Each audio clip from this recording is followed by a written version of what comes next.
Good evening students. आज हम chapter number 12 chapter algebraic expression का लेक्चर नंबर 7 देखने जा रहे हैं। इससे पहले हमने 6 लेक्चर ऑलरेडी रिकॉर्ड कर दिए हैं, तो आप उसको जाकर चैनल पर देख सकते हैं और वहाँ से प्रॉब्लम सॉल्व कर सकते हैं। ठीक है, तो हमने सारे क्वेश्चन को डिस्कस किया है। आज हम लेक्चर नंबर 7 में टॉपिक है हमारा सॉल्विंग प्रॉब्लम ऑफ एक्सरसाइज 12.4। 12.4 आपका लास्ट एक्सरसाइज है, उसके हम लोग प्रॉब्लम सॉल्व करेंगे। तो इसमें सिर्फ 2 ही क्वेश्चन है, क्वेश्चन नंबर 1 और क्वेश्चन नंबर 2। तो चलिए शुरू करते हैं। शुरुआत करते हैं क्वेश्चन नंबर 2 से। क्वेश्चन नंबर 2 क्या है, आपको दिख रहा होगा। Question number 2, using the algebraic expression complete the table of number pattern. ये सारे जो नंबर पैटर्न के टेबल हैं, इसको आपको सॉल्व करना है। तो चलिए देखते हैं कि कैसे सॉल्व होंगे। तो हमने यहाँ पर अपना क्वेश्चन नोट डाउन कर लिया है। तो हम देखते हैं कि हमारा क्वेश्चन क्या कहता है। एक क्वेश्चन बोल क्या रहा है वो पहले देखिए। क्वेश्चन बोल रहा है कि using the given algebraic expression, जैसे कि क्वेश्चन नंबर 1 का अलजेब्राइक एक्सप्रेशन ये दिया हुआ है, 2 के लिए ये दिया हुआ है, 3 के लिए ये दिया हुआ है, 4 ये 5 पे। तो अब बोल रहा है कि कंप्लीट द बॉक्स, मतलब हमें जो बॉक्स में डैश पार्ट हैं, जो छूटे हुए पार्ट हैं, उसको हमें सॉल्व करना है। मतलब उसको हम उसकी वैल्यू हमें निकालनी है कि वो कौन सी वैल्यू होगी। यहाँ पर भी एक डैश पार्ट है, यहाँ पर भी एक डैश है, यहाँ पर भी एक डैश है, और इन सारी की हमको वैल्यूज निकालनी पड़ेगी कि हमारे लिए एक कौन सी वैल्यूज होंगी। ठीक है, तो चलिए देखते हैं कि इसको कैसे सॉल्व करेंगे।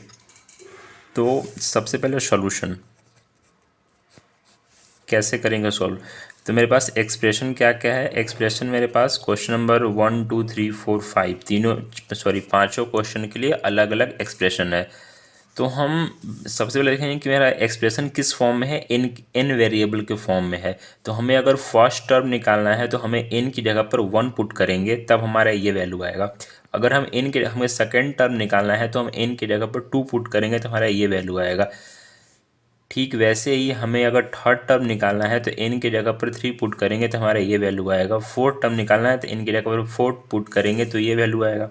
और फिफ्थ टर्म निकालना है तो एन की जगह पर 9 पुट करेंगे तो ये वैल्यू आएगा। और हमें अब क्या निकालना है, 10 और 100 टर्म। 10th और 100 टर्म निकालने के लिए हमें सबसे पहले 10 इस यहाँ पर पुट करना पड़ेगा, और फिर यहाँ पर जो वैल्यू इसको सॉल्व यहाँ 10 पुट करने के बाद जो वैल्यू आएगी हमें इसके लिए यहाँ सॉल्व करना पड़ेगा, और फिर इसके लिए। तो हम एक बार चेक करके देखते हैं कि फॉर चेक कि हम जो करने जा रहे हैं वो सही रास्ता है कि नहीं इसको सॉल्व करने के लिए। तो सबसे पहले क्या निकालेंगे, for check for first term. First term के लिए हम क्या करेंगे, फर्स्ट टर्म के लिए n इक्वल टू 1 रख देंगे, क्योंकि फर्स्ट टर्म है तो n की वैल्यू 1 होगी। सेकेंड टर्म होगा तो n की वैल्यू 2 हो जाएगी। तो क्वेश्चन नंबर 1 के लिए देखते हैं, 2n माइनस 1। अब यहाँ पर हम n की वैल्यू 1 रख दूँ तो मेरे पास कितनी आ जाएगी, 2 इंटू 1 माइनस 1। तो 2 माइनस 1 इक्वल टू 1। तो मेरे यहाँ पर 1 वैल्यू आ गई, 1 आ गई। देखिए यहाँ पर भी आंसर मेरा 1 है। ठीक उसी तरीके से आपको चेक करना हुआ तो आप 2 रख के भी चेक कर सकते हैं, तो ये मेरा 3 आ जाएगा। आप 4 रख के भी चेक कर सकते हैं तो 5 आ जाएगा। 3 रख के चेक कर सकते हैं तो 5 आ जाएगा। 4 रख के चेक कर सकते हैं तो 7 आ जाएगा, और 5 रख के चेक करेंगे तो 9 आ जाएगा। ठीक है, तो आप ऐसे इसको कर सकते हैं। चलिए अब ये चेक हो गया, हम जान गए कि हमारा सही है। अगर हमको एक और इसमें चेक करना हुआ कि फॉर सेकेंड टर्म,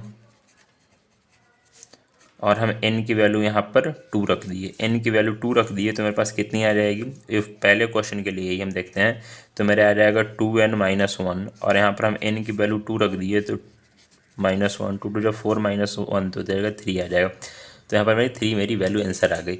लेकिन अब हमें मतलब हम श्योर हो गए हैं कि हम जो करने जा रहे हैं वो सही है। इसी पैटर्न पर एक क्वेश्चन सॉल्व हो रहा है। तो अब हम देखते हैं क्वेश्चन नंबर, अब हम देखते हैं find the term in 10th and 100 term for question number 1। तो अब यहाँ लिखते हैं कि क्वेश्चन नंबर 1 एक्सप्रेशन क्या है। यहाँ लिखने में दिक्कत हो रहा है, यहाँ देखते हैं। अब यहाँ देखते हैं कि फॉर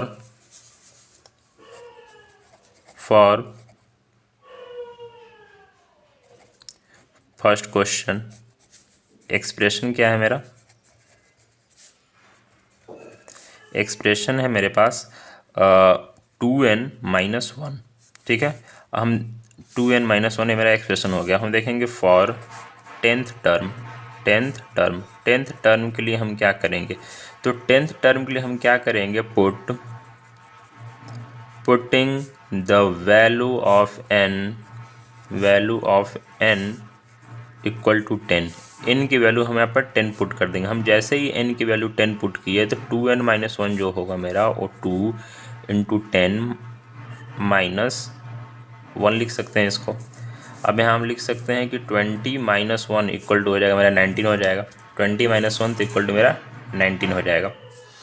तो यहाँ जो टेंथ की जगह पर हमारा जो डैश प्लेस खाली है तो हम यहाँ पर 19 फिलअप कर सकते हैं कि मेरा 19 हो जाएगा, ठीक है। अच्छा, अब हम दूसरा देखते हैं कि फॉर हंड्रेड टर्म के लिए क्या करेंगे, putting the value of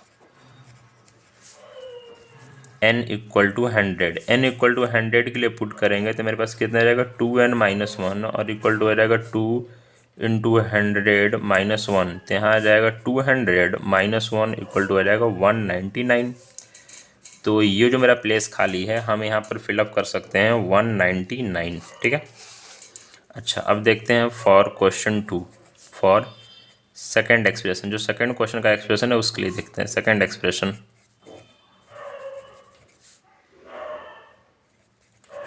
second expression है मेरे पास, क्वेश्चन है 3n+2 है। तो 3n+2 के लिए यहाँ पर आप देख सकते हो कि यहाँ पर हमारे फिफ्थ टर्म भी निकालना है, हमें टेंथ निकालना है और 100 भी निकालना है। तो फिफ्थ, टेंथ, 100 हमें सारा कुछ निकालना है। तो हम देखेंगे फॉर फिफ्थ टर्म के लिए क्या करेंगे, putting the value of n equal to 5 value put कर देंगे हम। n इक्वल टू 5 हम वैल्यू पुट कर देंगे इसमें।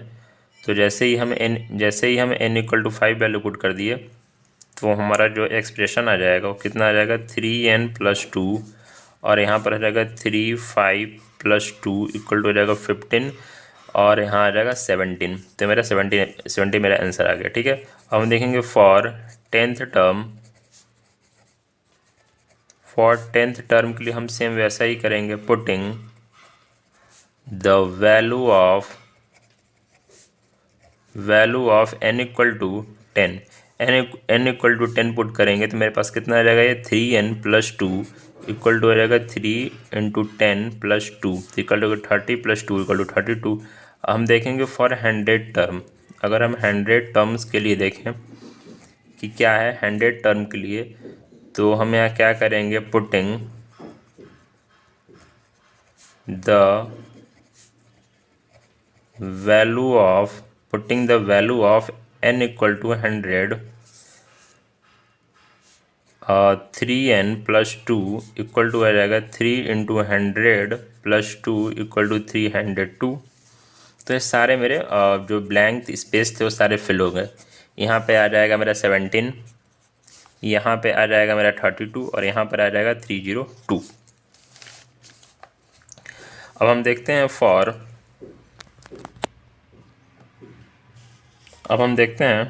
फॉर थर्ड एक्सप्रेशन, तीसरे एक्सप्रेशन के लिए देखते हैं कि तीसरा जो मेरा एक्सप्रेशन है वो क्या कहना चाह रहा है। तो तीसरा एक्सप्रेशन फॉर थर्ड एक्सप्रेशन में मेरे पास क्वेश्चन है, क्या है क्वेश्चन कि 4n+1, अगर 4n+1 है तो हमें इसमें भी 5 टर्म निकालना है। तो फिफ्थ टर्म के लिए क्या करेंगे, फिफ्थ टर्म के लिए आप ऐसे ही कर सकते हैं कि वैल्यू पुट कर सकते हैं। अब मैं बार बार लिखूंगा नहीं, बस ऐसे लिख दूंगा कि n इक्वल टू 5 पे आप पुट कीजिए, आप n इक्वल टू 5 आप पुट कीजिए यहाँ पर। तो जैसे ही पुट करेंगे आप तो मेरा आएगा 4n+1 इक्वल टू आ जाएगा कितना, 5 हो जाएगा 21 आ जाएगा, क्योंकि यहाँ पर n 5 पुट कर देंगे, 5 × 4 20 + 1 तो आ जाएगा 21 मेरा वैल्यू आंसर आ जाएगा। हम देखेंगे कि for tenth term, for tenth term, अगर 10वीं टर्म के लिए आप देखेंगे तो n इक्वल टू 10 पुट कर देंगे तो मेरे पास आ जाएगा कितना है 4n प्लस 1, तो मेरे पास आ जाएगा 4 और 10 40 प्लस 41। फिर मेरे पास आ जाएगा फॉर 100 टर्म, अगर आप 100 टर्म्स के लिए पुट करेंगे तो मेरे पास आ जाएगा कितना n इक्वल टू 100 पुट करेंगे इसको आप, तो मेरे पास आ जाएगा कितना है 4n plus 1 equal to 4 into 100 400 plus 401, तो मेरा 401 आ जाएगा वैल्यू। तो आप ऐसे सारे एक्सप्रेशन आप देख सकते हो, सारे जितने एक्सप्रेशन है 1 2 3 तो आप देख सकते हो, ठीक है। पहले वाले क्वेश्चन को मैं कुछ ज़्यादा डिटेल में सॉल्व किया है, तो आप उसको पहले वाले क्वेश्चन को अच्छे से, जैसे आपको एग्जाम में आए तो आप इसी डिटेल में सॉल्व करो। और बाकी सेकंड भी सही है, अच्छे से सॉल्व किया है, लेकिन आप पुटिंग द वैल्यू ये सब अच्छे से लिखोगे तो टीचर आपके खुश होकर आपको अच्छे मार्क्स देंगे, ठीक है। अब देखते हैं अगला क्वेश्चन।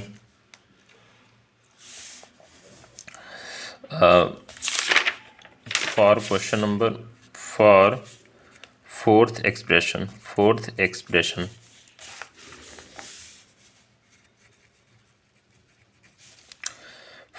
मेरे पास क्या है कि 7n प्लस 20, ठीक है।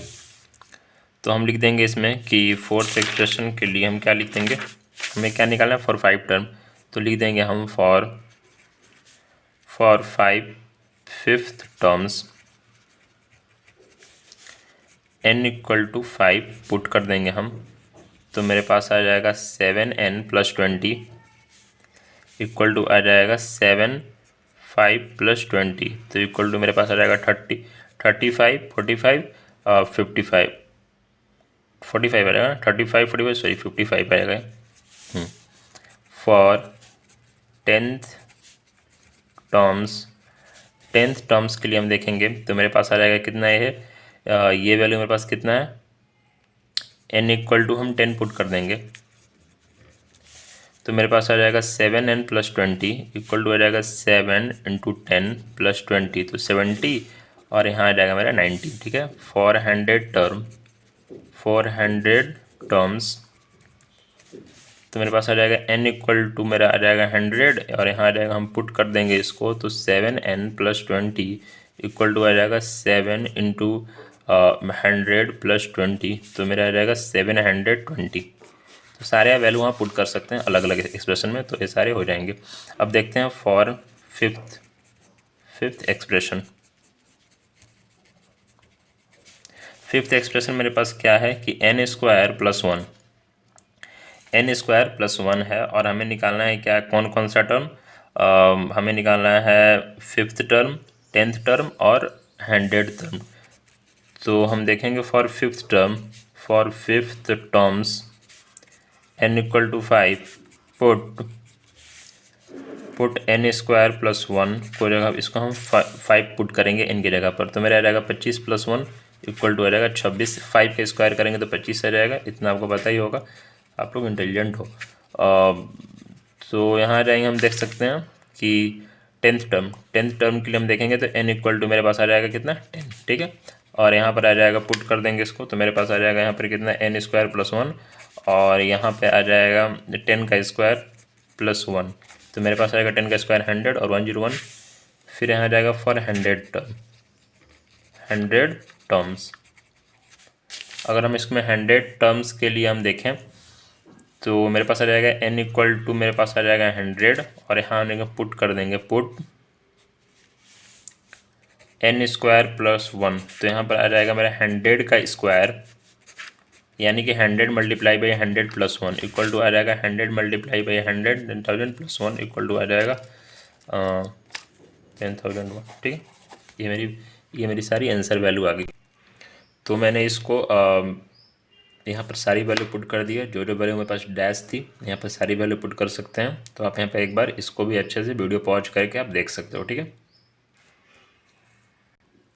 देखिए ये क्वेश्चन है, क्वेश्चन नंबर फर्स्ट क्या बोल रहा है कि observe the pattern of the digit made from the line segment of equal length, you will find such segment digit on the display of electronic watch. अपने ऐसे घड़ी में देखे होंगे जो ऐसे टाइम दिखाते हैं सेगमेंट की तरह, तो यहाँ पर 6 बना हुआ है, एक 6 है, फिर 2 6 है, फिर 3 6 है, फिर 4 है, एक 2 4 है, फिर 3 4 है, फिर 8 है, एक 2 8 है, फिर 3 8 है।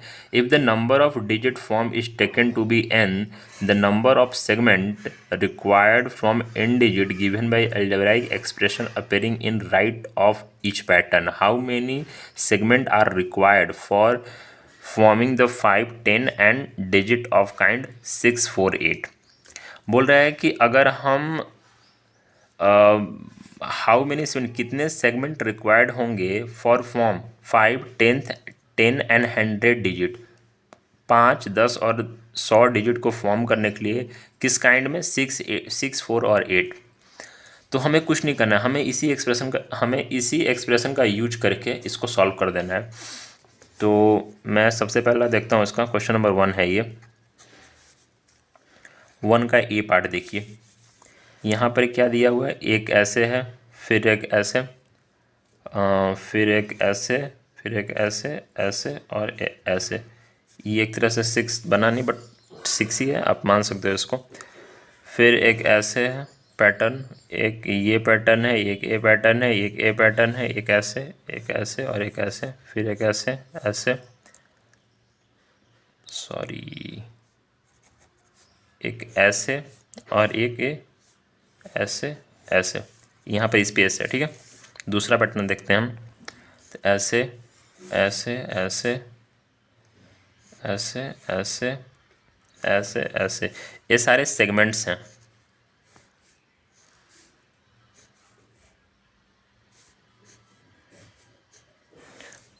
ये सारे सेगमेंट्स हैं, ठीक है। यहाँ से एक 6 ऐसे बन गया, एक 6 ऐसे बन गया, एक 6 ऐसे बन गया। तो ये सारे सेगमेंट हैं, इनको आप अलग अलग करके देखोगे तो आपको समझ में अच्छे से आएगा।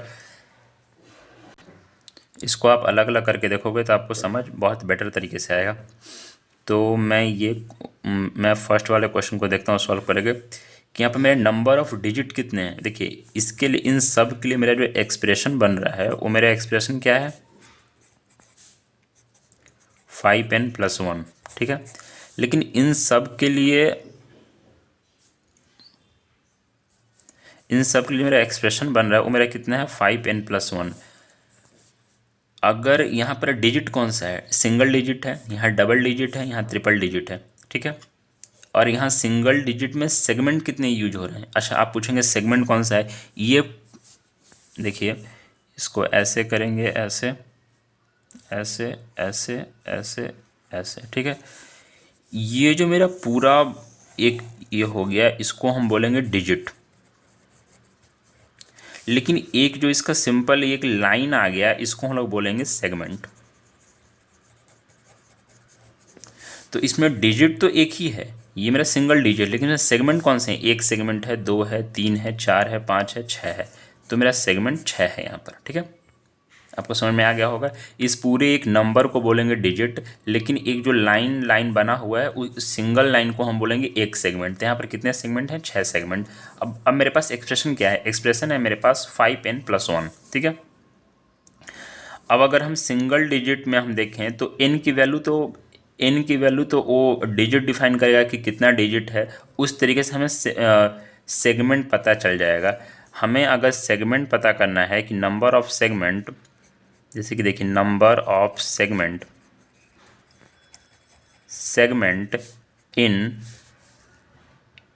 इन वन डिजिट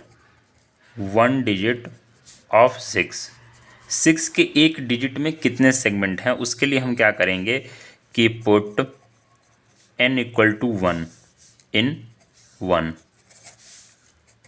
यानी कि ये वाला एक्सप्रेशन में हम n की वैल्यू 1 पुट कर देंगे।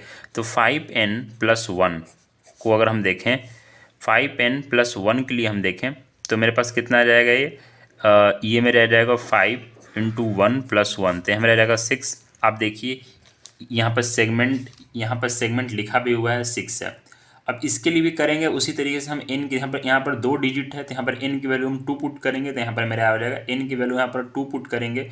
जैसे ही 2 पुट किया तो मेरे पास सेगमेंट के तौर पर जितना मेरे पास सेगमेंट यूज हुआ है वहाँ उतना हो जाएगा। कैसे, कितना सेगमेंट यूज हुआ है? 1 2 3 4 5 6 7 8 9 10 11, तो 11 यूज हुआ तो 11 आ जाएगा। एक बार मैं इसको भी आपको करके दिखा देता हूँ। देखिए ये मेरा हो गया। अब number of segment, number of segment segment in two digit of 6, 2 digit of 6 के लिए हम क्या करेंगे कि put n equal to 2 in 1, n equal to 2 put कर देंगे 1 के लिए। तो यहाँ रहेगा 5n प्लस 1, यहाँ पर हम 2 पुट करेंगे तो 10 और 11 आ जाएगा। सिंपल है। लेकिन ये क्वेश्चन जो आपका बोल रहा है, क्वेश्चन किसके लिए बोला है? 5 10 और 100। अगर 6 के 5 डिजिट हुए अकॉर्डिंग टू क्वेश्चन, अगर मेरे 6 के 5 डिजिट हुए, देखिए मेरा जो क्वेश्चन बोला उसको हम सॉल्व कर लें। पहले इसको तो हम वेरीफाई कर रहे थे कि हमारा सही हम जा रहे हैं कि नहीं। अब हम देखते हैं कि जो हमारा क्वेश्चन बोला है उसके लिए करते हैं कि number of digit, number of segment in 5 digit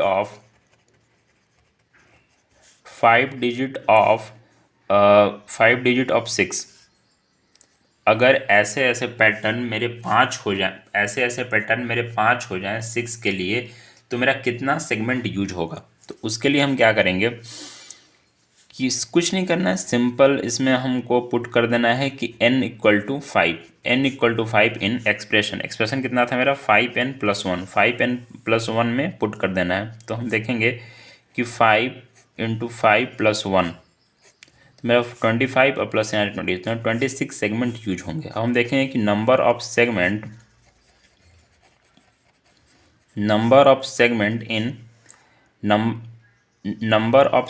in 5, sorry अब बोला है 10 बोला है, तो 10 डिजिट ऑफ 6, तो 10 डिजिट ऑफ 6 में कितना यूज होगा? तो हम कर देंगे कि put n equal to 10 in 5n plus 1। तो हम देखेंगे कि मेरे पास आ जाएगा 5 इंटू आ जाएगा 10 प्लस 1, तो यहाँ मेरा रहेगा 51, ठीक है। फिर हम देखेंगे कि नंबर ऑफ सेगमेंट इन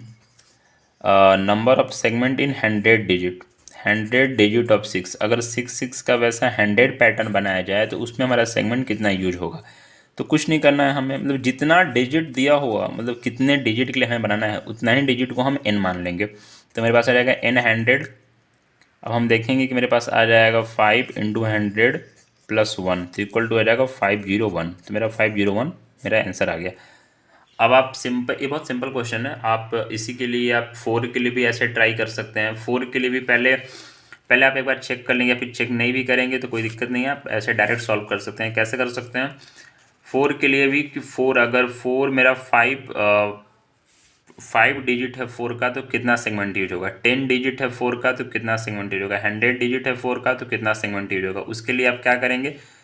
सबसे पहले 5 के लिए आप इस एक्सप्रेशन में 5 n की जगह पर 5 पुट कर देंगे। 5 डिजिट के लिए, 10 डिजिट के लिए आप n की जगह पर 10 पुट कर देंगे, और 100 डिजिट के लिए इस पर 100 n की जगह पर 100 पुट कर देंगे। तो ये मेरा क्वेश्चन सॉल्व हो जाएगा। फिर सेकंड हम देखते हैं सी वाले क्वेश्चन। तो सी क्वेश्चन कैसा होगा कि यहाँ पर 8 है, जैसे 6 था 4 था उसी तरह से 8 है। इस एक्सप्रेशन में पहले 5 डिजिट के लिए हम क्या करेंगे? n के जगह पर 5 पुट कर देंगे। 10 डिजिट के लिए हम n की जगह पर 10 पुट कर देंगे, और 100 डिजिट के लिए हम n की जगह पर 100 पुट कर देंगे, ठीक है। तो मैं ये दोनों क्वेश्चन आपको होमवर्क दे रहा हूँ, आप इसको बनाओ, और अगर फिर भी आपसे सॉल्व ना हो तो आप इसको कमेंट सेक्शन में बता दीजिएगा, मैं इसको सॉल्व करके एक और वीडियो अपलोड कर दूँगा, ठीक है, एक्सप्लेनेशन के साथ। और यहाँ पर हमारा अलजेब्राइक एक्सप्रेशन का सारा पूरा चैप्टर ख़त्म हो गया। हमने सारा each and every question example से लेके एक्सरसाइज तक कॉन्सेप्ट सारा कुछ क्लियर कर लिया है, और सारा हमने प्रॉब्लम डिस्कस कर लिया है। तो अगर आपको इस प्लेलिस्ट को आप देखिए, प्लेलिस्ट के फॉर्म में वीडियो सारे अवेलेबल हैं, और अगर आपको कुछ डाउट आता है तो कमेंट सेक्शन में आप पूछिए, ठीक है। अब हम मिलते हैं, और कमेंट में ये भी बताइए कि आपको अगला चैप्टर कौन सा जिस पे आपको क्वेश्चन सॉल्व या वीडियो चाहिए, तो उसी पर आगे बनाएंगे। नहीं तो हम फिर अपना अगला चैप्टर एक्सपोनेंशियल शुरू करेंगे। ठीक है, तब तक के लिए बाय, पढ़ाई करते रहें। All the very best.